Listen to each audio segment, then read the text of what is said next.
Hello, you're watching World Talks on TVP World. My name is Sasha Farah. On Wednesday in Beijing, President Xi Jinping unveiled new weapons, including hypersonic missiles, laser systems, nuclear-capable drones, and robotic wolves at China's largest military parade in decades. Joined by none other than Vladimir Putin and Kim Jong in their first public appearance together, we discuss the implications of this show of force and how it impacts the wider world with our guest, Alicja Bachulska, Policy Fellow at the European Council on Foreign Relations. Good to have you on the program. Thanks for having me.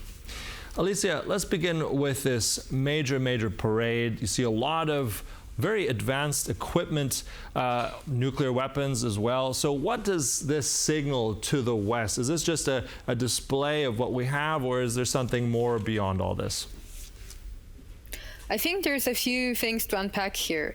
On the one hand, there's definitely this posturing dimension of this parade, where China is trying to position itself as a new power on the international arena and a power that is militarizing very fast.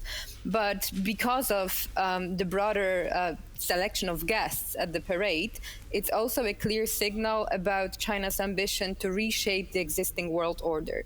It's about inviting friends and leaders who are not that welcome in many other parts of the world for a parade that is not only about displaying China's might and power, but also about reshaping the perception of history, of China's role in recent history, for example, of the World War II.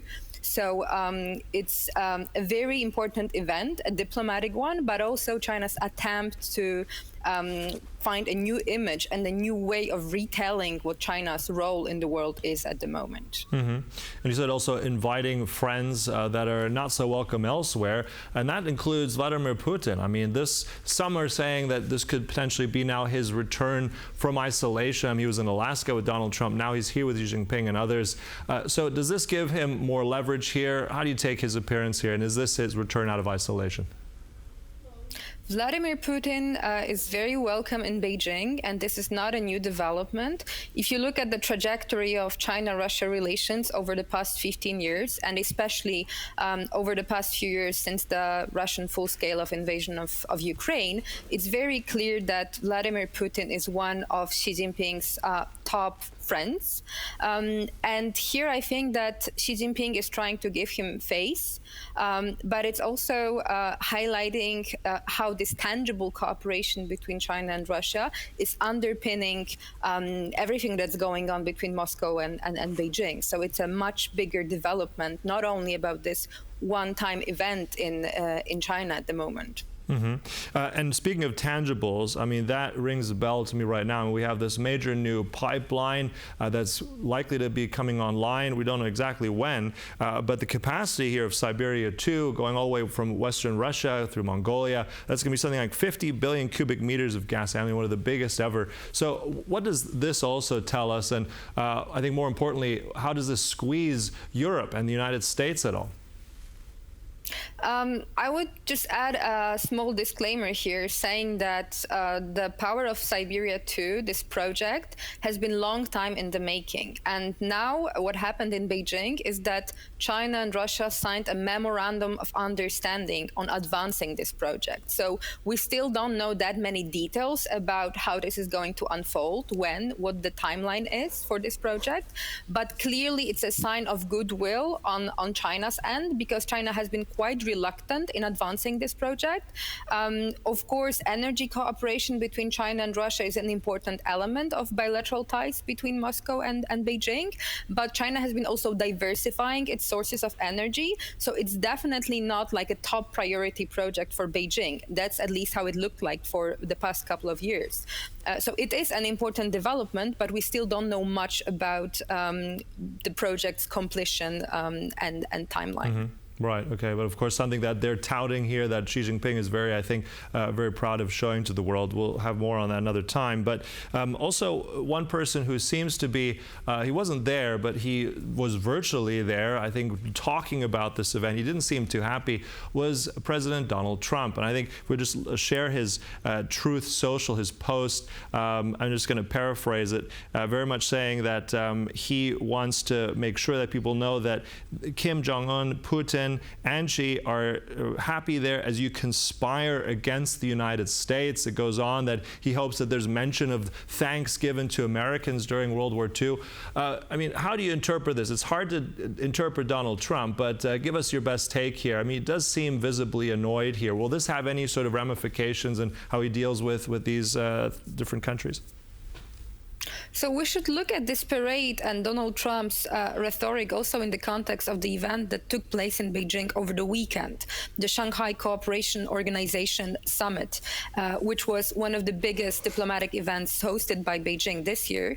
And here I think that if you look at the rhetoric coming from Beijing, how Xi Jinping tried to portray China as this new leader of global governance, how China and its partners at the SCO are trying to reshape the existing world order to the liking of so-called global south countries, it's very clear that a lot of references from Xi Jinping speeches over the weekend were a direct or indirect reference to the US and how Washington is seen now in China as this hegemonic power that is conspiring against China, Russia, and their partners. So yes, the US is always a reference point in the Chinese debate because at the moment, China's whole foreign and security policy is somehow directed at mitigating the risks of the rivalry with the U.S. That's kind of the crux of Beijing's logic.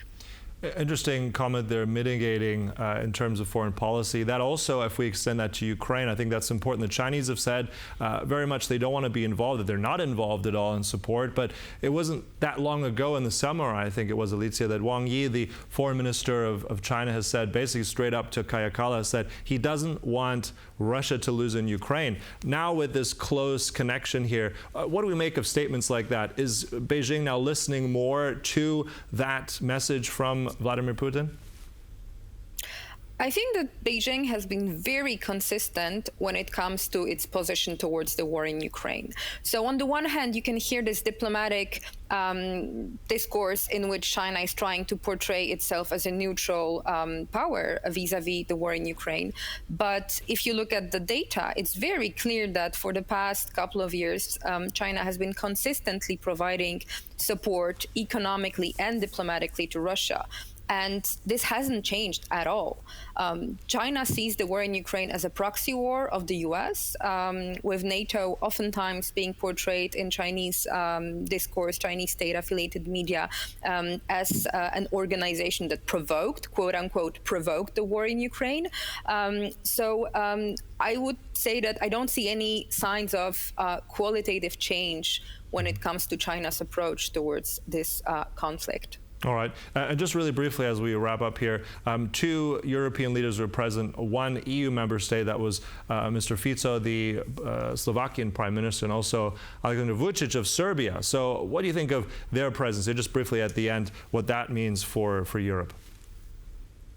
Well, this is a clear sign of their willingness to leverage this kind of events for their own policy goals in the context of what's happening in Europe. So I think that it should not come as a surprise, given how Slovakia and Serbia have been behaving over the past couple of years. But it is also an unfortunate sign of the lack of European Union when it comes to the approach of the EU and also some non-EU countries from the EU's vicinity regarding Russia and the potential end to the war in Ukraine. Mm-hmm. So really interesting there, all those points, especially about how China is trying to maneuver a lot of geopolitics here. I'm sure we'll cover it more. Look, we'll close it there today. Thank you so much, Alicja Bachulska, all for your insights. Thank you so much. Thank you. And thank you for watching. That concludes World Talks, but there's more coming up right here on TVP World, so stay tuned. Goodbye.